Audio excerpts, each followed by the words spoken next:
네, 자, 여러분 지금 시황을 보시면 0.5% 코스피가 오르고 있고요. 코스닥은 뭐 약보합인데 코스피의 대장주 삼성전자 보도록 할까요? 삼성전자가 기염을 토하고 있습니다. 이거 가지고 하시겠지만 2%대 좀 상승이 나오고 있는데 외국인들의 수급을 보시면은 거래소에서 한 1,700억 사고 선물을 4,600계약 사고 있는데요. 이게 약간 좀 수상합니다. 뭐냐? 삼성전자를 일단 몰빵을 할 계획을 갖고 있는 것이 아닌가. 왜냐면 벌써 한 15분밖에 안 됐는데 4,500계약, 5,000계약 선물을 사드리려고 하는 거거든요. 상당 부분이 삼성전자 매수, 선물 매수 요 전략인 것 같은데 삼성전자를 어떻게 바라봐야 될지 우리 전자공시생 장우진 팀장과도 함께 이어서 이야기를 나눠보도록 하겠습니다. 삼성전자도 함께 보면서요. 뭐 삼성물산 전체적으로 삼성 뭐 이재용 회장 복귀와 함께 종목을 좀 봐야 될 것 같습니다.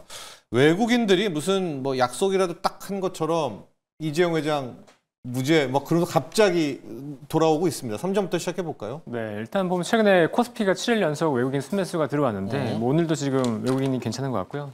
보면 상당하죠. 네. 전반적으로 시장이 좋은 거니라 봤을 때 그렇지는 않습니다. 네, 이 맞아요. 외국인의 순매수가 삼성전자로 집중되고 있는 상황이라고 보시면 되고 삼성전자로 좋아지는 건 뭐 몇 가지 이유가 있을 것 같은데 일단 첫 번째는 지난주 목요일에 삼성전자 이재용 회장의 무죄가 판결이 났죠. 그러면서 이제 삼성전자의 투자 시기가 다시 빨라질 거다라는 기대감이 붙는 것 같고요. 또 최근에 보면 HBM4에 삼성전자가 들어갈 거라는 기대감이 들어오면서 이제 SK하이닉스가 롱숏이 걸리는 것 같습니다. 그래서 삼성전자 쪽으로 롱이 걸리고 SK하이닉스 쪽으로 숏이 걸리는 것 같은데 실제 지난주 목요일에 판결이 나오고 나서 금요일부터 실제로 투자 시기가 돌아가기 시작했어요. 그래서 지난주 금요일에 공시를 보면 삼성 E&A, 예전에 삼성 엔지니어링이죠. 삼성 E&A가 삼성전자 P4, 평택 공장의 네 번째 공장인 P4 공장의 페이즈 4를 수주했다는 공시가 나왔습니다. 9천억 규모로 나왔었고, 그다음에 삼성물산이 역시나 또 삼성전자 P4의 페이즈 4 상동 공사를 수주했다는 얘기가 나옵니다. 그것도 마찬가지로 한 1.1조 원, 1조 1천억 정도 되는 규모인데 합해서 보면 거의 2조 원 이상의 규모의 이제 삼성전자 P4 공장 투자가 발표가 된 겁니다. 그러니까 이게 뭐 공교롭게도 목요일에 판결이 나자마자 금요일에 바로 투자 발표가 이루어진 너무 거죠. 공교로운데요? 와, 네, 근데 약간 준비하고 있다가 판결 이후에 바로 이제 삼성전자가 약간 밀어낸다라고 볼 수 있을 것 같은데요. 일단 P4 공장을 보면 이제 페이즈 1, 2, 3, 4가 당연히 있을 거고 이 1, 2 같은 경우에는 이제 하공장, 그다음에 그 3, 4 같은 경우에는 상공장, 네, 상공장, 상동이라고 하는 상공장이 있고 상동. 네, 페이즈 4 같은 경우는 원래 이제 1, 3 같은 경우는 거의 지금 마무리 단계고 2, 4가 이제 얘기가 되고 있었거든요. 그러니까 2 같은 경우에는 D램과 랜드의 하이브리드 공정으로 들어가고 있고 그다음에 4 같은 경우는 D램에 들어가는데 HBM4 쪽에 D램으로 들어갈 거로 예상이 되고 있습니다. 저 부분이거든요. 근데 지금 PH4를 수주한 거잖아요. 네, 페이즈 4. 네. 그래서 페이즈 4 D램, 원시 D램 쪽으로 아마 공정이 들어가는 것 같아요. 그럼 HBM4 준비한다? 준비한다고 봐야 되겠죠. 대규모 투자가 들어간다고 봐야 되고 지금 이 공정 관련해서만 지금 2조 원 이상 투자가 됐고 페이즈 3 같은 경우에 예전에 보면 50조 원 이상의 투자가 들어갔었거든요. 그래서 이번에 페이즈 2, 페이즈 4 합하면 뭐 100조 원 이상의 투자가 들어가지 않을까라는 기대감을 갖고 있는 상태고 뭐 페이즈 4만 하더라도 이제 올해 하반기 이제 마감 공사가 시장이 진행이 되고 있으니까 마감 공사에 맞춰서 이제 장비도 들어가야 될 거잖아요. 그러니까 장비들도 올해 하반기부터 아니 올해 뭐 한 4분기 연말부터는 본격적인 발주가 나오지 않을까라고 기대가 되거든요. 그래서 전반적으로 장비 업체들에 대한 관심도 이제 점차 가져야 된다라고 생각을 하고 삼성전자도 이제 공격적으로 투자가 들어가고 있다는 부분에서 충분히 긍정적이다라고 판단할 수 있을 것 같습니다. 네. 그래서 장비 관련된 업체들 같은 경우는 뭐 이오테크니스나 유진테크 관련된 기업들을 보고 있는데 그걸 물어보려고 하는데 안 움직여요 지금 오늘은. 오늘은 안 움직이죠. 네. 일단은 뭐 미리 좀 움직인 측면이 있었기 때문에 지금 안 움직인다고 하더라도 결국에는 관심을 받고 또 올라갈 거라고 보고 있거든요. 특히 또 원시 드램에서는 이 펜토차 라인 기반의 뭐 커팅 장비들의 중요성이 높아질 거기 때문에 이오테크니스에 대한 관심도 높아질 거라고 보고 있고 또 ALD 장비에 대한 관심도 커지면서 역시나 유진테크에 대한 관심도 있을 거라고 보고 있기 때문에 이런 장비 주들은 조정이 나온다고 한다면 관심 갖고 또 매수하는 것도 괜찮다고 보고 있습니다. 네. 자, 여러분 삼성전자가 아마 이재용 회장 완전 사법 리스크 끝내면서 대규모 투자에 돌입할 것 같은 그런 공시를 낸 겁니다. 삼성 E&A, 또 물산에서 페이스 4 라인들 이제 갑자기 이제 수주를 했다라는 것. 결국 이건 HBM4를 준비하고 있는 것이다라는 것도 이야기를 해주셨고요.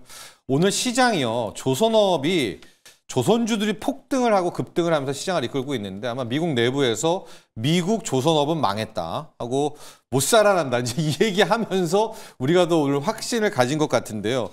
저희가요, 장원진 팀장, 넥스티를 해봐야 될 것 같아요. 넥스티 이제 알래스카 LNG 프로젝트 관련주이기도 한데 넥스티 이쪽 라인인데 알래스카 쪽은 어떻게 반응을 할까요? 지금 조선주는 오늘 좀 주도권 잡은 것 같아요. 미국 조선이 완전히 최악이랍니다. 예? 네. 알래스카 LNG도 우리 없으면 못하는 거 아니에요?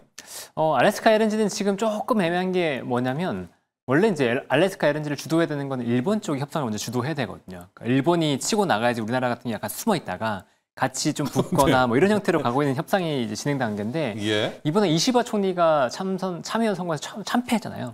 그래서 이시바 일본과 미국과의 어떤 협상이 어떻게 될지를 모르겠다. 우리나라도 지금 이 알래스카 LNG 관련 자체의 기대감은 좀 떨어질 수 있다라고 보고 있는데 예. 물론 넥스틸이 이제 알래스카 LNG 관련주고 알래스카 LNG에 관련된 이슈 때문에 움직이는 건 맞긴 한데 네. 이 회사를 또 추가적으로 관심을 가져야 될 건 뭐냐면 단순한 LNG 프로젝트입니다. 그러니까 알래스카 LNG 말고도 지금 트럼프 대통령 같은 경우에는 미국의 LNG 사업에 대한 부흥을 굉장히 관심을 많이 갖고 있잖아요. 그래서 LNG 터미널도 다 대규모로 이제 승인을 내려고 준비하고 있고 LNG 가스전도 대규모로 또 이제 개발하려고 하고 있기 때문에 이 과정에서 강관의 수요는 늘어날 수밖에 없다라고 보고 있거든요. 알래스카 아니어도? 그 알래스카 아니라고 하더라도. 네. 그래서 또 넥스틸의 실적은 당연히 개선될 거라고 보고 있는데 결국 이 관광의 가격이 올라가는 게 중요합니다. 근데 관세가 들어가면서 미국의 가격이 올라가면 다른 나라 지역들에서의 관광 가격도 같이 올라가는 경향이 있어요. 그래서 관광 가격이 올라가면 넥스틸의 실적은 전반적으로 좋아질 수 있는 건데 넥스틸이 이게 저는 확인이 된 건 아니고 좀 특이한 공시가 있어서 이거는 꼭 짚고 넘어가야 될 것 같아서 갖고 왔는데요. 네, 짚고 넘어가죠. 예전에 제가 한번 재룡전기를 여기서 얘기한 적이 있었는데 재룡전기가 그때 수주가 없던 상태에서 수주가 쌓이기 시작했다. 되게 특이하다라는 공시를 한번 얘기한 적이 있었어요. 근데 넥스틸이 여태까지 상장 이후에 단 한 번도 수주 공시가 나온 적이 없습니다. 그런데 이번에 수주 공시가 나왔어요. 그것도 미국향으로 강간 수출 공시가 나왔습니다. 근데 이게 일회성인 건지 어떤 상황으로 갑자기 수주 공시가 나온 건지 확인은 안 됐어요. 근데 이게 처음 나온 거예요? 처음 나왔습니다. 네, 저도 처음 놀랐는데 네. 이 회사가 공시가 있었나라고 과거 공시를 다 찾아봤는데 과거에 수주 공시는 없었어요. 그러니까 대규모 수주 형태로 들어가는 게 아니고 그냥 발주가 나오면 그냥 공급한 형태였는데 수주 공시가 나왔다는 측면에서 굉장히 특이하다. 이게 좀 대규모로 나왔다는 거잖아요. 수주 공시 자체가. 그래서 이게 만약에 수주가 이어지는 것, LNG 관련된 발주가 계속 이어지면서 이 수주가 계속해서 커진다 그러면 넥스틸에 대한 관심은 생각보다 더 커질 수 있다는 생각이 들거든요. 그래서 지금 제가 당장 사자 말자라는 판단은 드릴 수가 없습니다. 왜냐하면 넥스틸을 제가 통화를 해서 이 회사의 이 공시가 어떻게 해서 나온 거냐에 대한 확인은 필요한데 아까 말했듯이 전후 사정을 봤을 때 알래스카 LNG가 아니라고 하더라도 미국 쪽에서 강관의 수요가 늘어나는 건 분명합니다. 그래서 강관의 수요가 증가함에 따라서 이 회사가 본격적으로 물량이 커지면서 수주가 나올 수 있는 가능성이 있거든요. 그리고 이 회사 아까 말씀드렸지만 아까 잠깐 실적 보여주셨지만 연간 실적이 굉장히 부진했었어요. 네. 2022년에 그때 이제 우크라이나 러우 전쟁 이후에 관광 가격이 급등하면서 실적이 폭발적으로 증가했다가 23년, 24년 안 좋았거든요. 근데 올해는 턴어라운드 기조가 명확하게 좀 보이고 있고 1분기도 이미 실적이 좋았고요. 근데 올해 실적 턴어라운드 플러스 내년에 LNG 성과가 본격화되면서 올라가는 것 여기에 플러스 알파가 되는 게 알래스카 LNG로 볼 수 있는 상황이기 때문에 알겠습니다. 지금은 이제 물론 이제 강관에 대한 수출 관세 때문에 약간의 충격에 대한 우려가 있지만 저는 뭐 넥스트에 대한 관심을 계속 가져도 된다라고 보고 있습니다. 한 겹 더 보고 마무리하죠. 녹십자 가보도록 하겠습니다.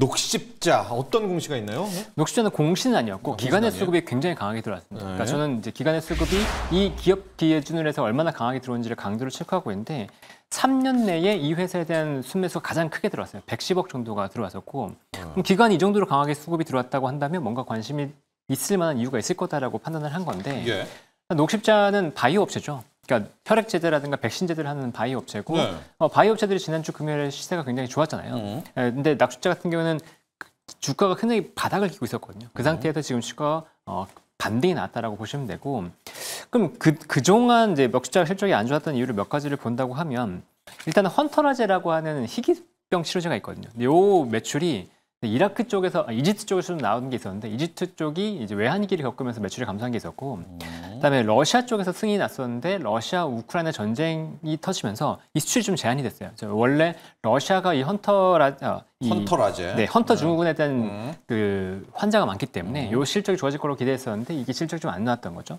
또 독감 백신 사업을 하는데 독감 백신이 경쟁이 굉장히 치열해졌습니다.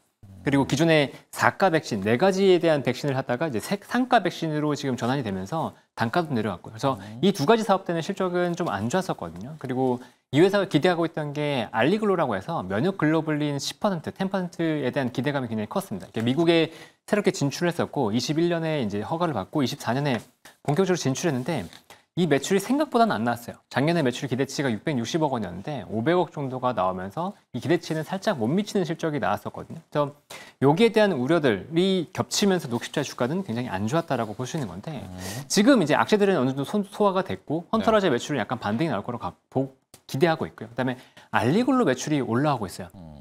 네, 올해 상반기 기준 430억 정도 나왔다고 보고 있는데 작년 500억 대비해서 상반기에만 430억이 나왔으니까 일단 매출이 빠르게 올라오고 있는 게 보이는 거고요. 그다음에 1분기에 130억이었는데 2분기 300억이니까 지금 이 관련된 매출이 빠르게 증가하고 있는 게 보인다. 그래서 2분기 실적이 발표가 되는 것들이 지금 컨센서스가 다 올라가고 있어요. 그러니까 컨센서스가 올라간다는 건 시장 기대치가 높아진다는 거기 때문에 당연히 기관의 수급이 들어왔다라고 보고 있고 이 면역 글로불린 제재 같은 경우는 미국의 시장이 굉장히 큽니다. 13조 원 정도 되는 시장이고 그 중에서도 10%, 10% 제재가 굉장히 시장이 큰 시장이기 때문에 녹십자가 이 시장에 들어가서 얼마나 빠르게 시장을 확정시킬 거냐가 굉장히 중요할 것 같아요. 올해 매출 기대치는 한 1,300억 원에서 1,500억 정도 되고 있는데 그래봤자 전체 시장에서 0.1% 정도의 시장 점유율이기 때문에 이 점유율이 뭐 1%만 된다고 하더라도 이 회사에 대한 매출은 기대치가 커질 수 있다는 관점에서 관심을 가지시면 좋을 것 같습니다. 네.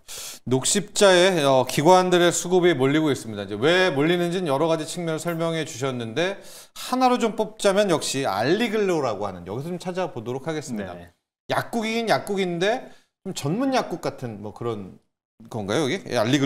알리글로라는 것이? 아니, 알리글로라는 게 이제 혈액 제제이기 때문에 혈액 제제? 정관, 혈관, 그러니까 예. 유통되는 정맥으로. 곳이 약간 좀 전문 그렇죠. 예. 전문 의약품을 유통하는 전문 곳을 하고 유통하는 있고 곳에서? 그래서 네. 녹십자 같은 경우도 이제 환류를 많이 뚫고 있는데 이걸 전문으로 유통하고 있는 약국을 14개에서 지금 14개까지 확보했고 하반기에 18곳까지 추가적으로 늘리려고 하고 있거든요. 그래서 이 관련된 매출을 늘리기 위한 전략들을 많이 펼치고 있기 때문에 전반적으로 실적이 반등하는 추세는 이어질 가능성이 높다라고 보고 있습니다. 자, 알리글로가 미국의 전문 유통 약국을 이제 뚫은 이런 점도 꼭 기억을 하시기 바랍니다.